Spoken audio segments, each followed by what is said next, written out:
파텔라 룩세이션, 슬개골 탈구 질환은요, 소형견에서 80% 정도가 가지고 있는, 거의 대부분의 소형견이 가지고 있다 해도 과언이 아닌 유전병입니다. 유전적으로 소인이 있는 강아지가 나이가 차차 들어감에 따라 무릎의 관절을 사용함에 따라 서서히 슬개골의 위치가 틀어지면서 종국에는요, 관절면에서 슬개골이 빠져 다리를 절게 되는 정형외과 질환인데요. 슬개골 탈구가요, 유전에 의해서 생기니까 막을 수는 없겠지만 진행을 조금 늦춰줄 수 있지 않을까요? 그럼 이런 슬개골 탈구의 진행을 늦출 수 있는 예방법들은 어떤 것들이 있을까요? 그럼 영양제는요, 효과가 있을까요? 관절 보호대라는 것은요, 과연 효과가 있을까요? 수술은 언제 어떻게 해주는 것이 좋을까요? 저는 수의사 윤쌤이고요. 오늘은요, 많은 강아지가 이미 가지고 있는 질병이며 썰도 많고 치료법도 다양한 슬개골 탈구의 예방법에 대해서 한번 알아보도록 하겠습니다.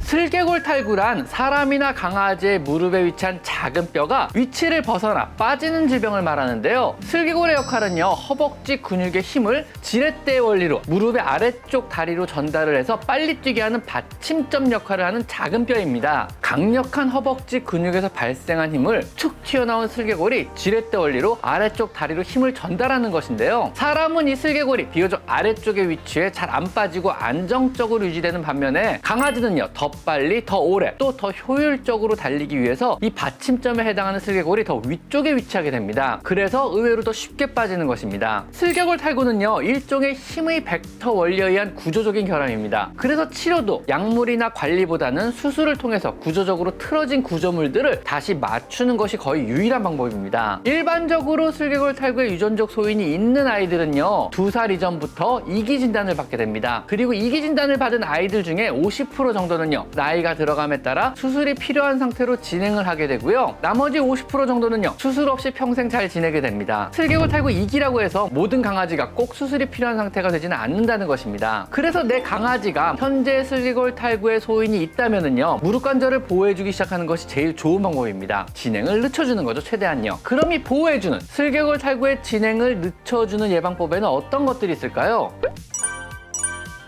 예방법이란 것은요, 결국 무릎의 인대나 연골, 관절낭, 관절면 등 무릎 관절을 구성하는 각각의 여러 구조물들을 얼마나 오랫동안 무리가 안 가게 아껴서 사용하는지가 관건입니다. 먼저 산책은 평지만 산책을 합니다. 무릎에 무리를 주지 않도록 갑자기 뛰거나 방향을 전환해야 하는 공놀이 같은 것도 자제시키는 것이 좋습니다. 그리고 절대로 비만하게 하지 않습니다. 살이 아주 작은 양, 100g 정도만 늘어나도요, 가만히 서 있기만 해도 한쪽 무릎이 받는 하중은 2-30g 정도가 더 늘어나게 되고요, 걷거나 뛰게 되면은요, 한쪽 무릎이 받는 하중은요, 100g 이상 늘어나게 됩니다. 하루에 1000걸음만 걸어도요, 한쪽 무릎에 100kg 정도의 하중이 하루 동안 추가로 걸리게 되는 것입니다. 바꿔 말하면은요, 100g 정도만 살을 빼줘도요, 하루에 100kg 정도, 1년이면요, 무려 36톤의 하중이 무릎에 덜 전달된다는 그런 의미입니다. 슬개골 탈구를 심하게 하는 첫 번째 원인도 또 50% 정도 강아지는 2기에서 더 진행을 안 해요. 수술을 안 받고 50% 정도의 강아지는 끝내 수술을 받아야만 한다는 것도 결국은 체중 문제가 가장 큰 문제라는 것을 꼭 기억하셔야 합니다. 그리고 점프를 못하게 합니다. 뛰어오르거나 뛰어내리는 것을 못하게 합니다. 침대나 소파 같은 자주 뛰어오르내리는 곳은요, 계단을 놔주어서 안 뛰고도 오를 수 있게 해줘야 합니다. 어떤 경우에도 간식을 먹으려고 강아지가 두 발로 서거나 껑충껑충 뛰게 해서는 절대로 안 됩니다. 집안의 거실이나 마룻바닥을요, 최대한 안 미끄러지는 환경으로 꾸며줍니다. 강아지가 조금이라도 미끄러운 환경에서 걷거나 뛰게 되면은요, 미끄러지지 않으려고 무릎에 더 힘을 주고 걷게 됩니다. 여러분이 겨울철 빙판길이나 눈길에서 걷는 것을 한번 생각해보세요. 미끄러지지 않으려고 다리와 관절에 힘을 빡 주고 걷게 되지 않는가요? 그리고 한동안 그런 빙판길을 걷고 나면은요, 무릎도 아프고 다리도 아프지 않은가요? 강아지도 마찬가지입니다. 미끄러지는 게 문제가 아니고요, 미끄러지지 않으려고 무릎에 더 많은 하중이 실리면서 걷게 되는 것이 문제인 것입니다. 더구나 이때 실리는 하중, 즉 힘의 벡터 방향은요, 수직의 하중이 아닌 사선 형태의 하중이기 때문에 슬개골 탈구에 더욱더 심한 영향을 주게 됩니다. 강아지가 주로 생활하고 노는 곳에는요, 바닥이 안 미끄럽게요, 카펫이나 혹은 놀이용 매트를 깔아주시고요, 혹 여유가 좀 되시는 분들은요, 강아지 미끄럼 방지용 강화마루로 바꿔주시는 것도 좋을 것 같습니다. 일반 마루와 똑같지만은요, 자세히 보면요, 옴폭옴폭하게 엠보싱 처리가 되어 있어서 쉽게 미끄러지지 않는 구조를 가지고 있는 강아지 친화형 마루도 요즘에 출시되고 있습니다. 그리고 항시 강아지 발바닥의 털을 짧게 깎아서요, 강아지 패드가 제 역할을 할 수 있게 해주시고요, 발톱 역시 항시 잘 깎아주시는 것이 좋습니다. 꾸준한 산책으로 근육을 유지시켜줍니다. 관절이 안 좋아지면은요, 잘 안 걷거나 걸어도 힘을 덜 주고 걷게 됩니다. 그러면 근육의 위축이 오고요, 근육의 위축은 다시 관절에 더 많은 힘을 걸리게 합니다. 관절을 보조해줄 수 있는 유일한 수단은요, 결국 근육 힘을 명심하시고 주시고요. 항시 강아지가 적당한 근육량을 유지할 수 있도록 산책을 게을리하시면 안 됩니다. 그렇다고 뭐 헬창 강아지를 만들라는 이야기는 절대 아닙니다. 단지 평지를 살살 걷는 정도의 산책만 추천드립니다.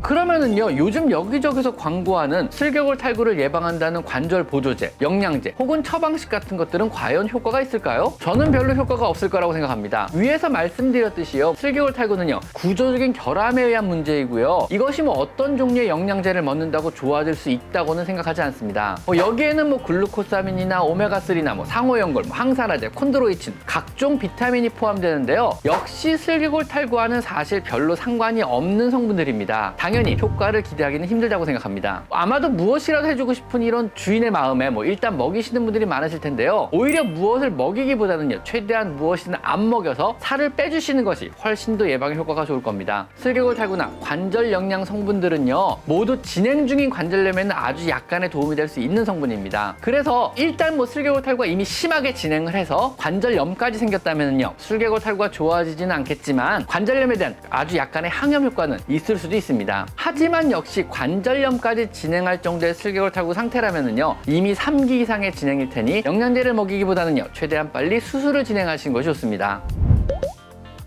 그러면은요, 슬개골 탈구를 예방한다는 관절 보호기 혹은 슬개골 탈구 보호대 같은 것들은 어떨까요? 물리적으로 무릎을 압박하여 슬개골의 위치를 벗어나지 않게 고정해주는 종류의 보조기들이 판매되고 있는데요, 사실 이거는 저를 포함한 많은 수의사들은요, 별 효과는 없을 거라고 생각합니다. 이런 종류의 보조기구들은요, 예를 들면 십자인대 파열과 같은 상황에서는 관절의 유동성을 줄여주어 관절염의 진행을 늦춰주는 이런 효과는 있겠지만은요, 슬개골 탈구의 진행을 늦춰줄지는 역시 의문입니다. 관절의 가동성을, 움직임을 어느 정도 제한을 하여 관절 움직임을 줄여주고 관절이 받는 하중을 나눠줄 수 있는 것은 좋아 보이긴 하는데, 역시 그 반작용으로 근육의 위축은 피할 수 없어 보입니다. 결과적으로 장기간의 사용은요, 그리 좋아 보이진 않아 보입니다. 이미 빠지기 시작한 슬개골을요, 외부의 보호대로 잡아놓는다 발상 자체는요, 정형외과 전문의 선생님들도요, 그리 동의하진 않을 것 같습니다.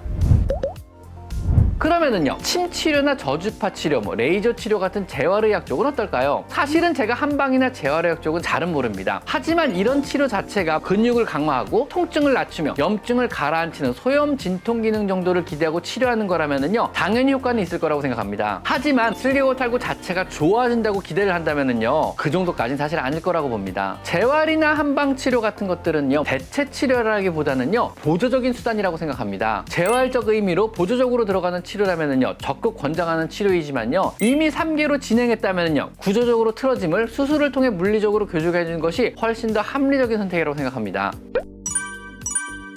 오늘 슬개골 탈구 이야기는 어떠셨나요? 썰도 많고 탈도 많으며 실제로 수술도 많이 하는 슬개골 탈구에 대해서 어느 정도 감이 좀 잡히셨나요? 오늘은요, 슬개골 탈구의 예방법과 각종 보조요법들에 대해서 한번 이야기를 나눠봤습니다. 자, 오늘은 여기까지 강아지 상담소였습니다. 감사합니다.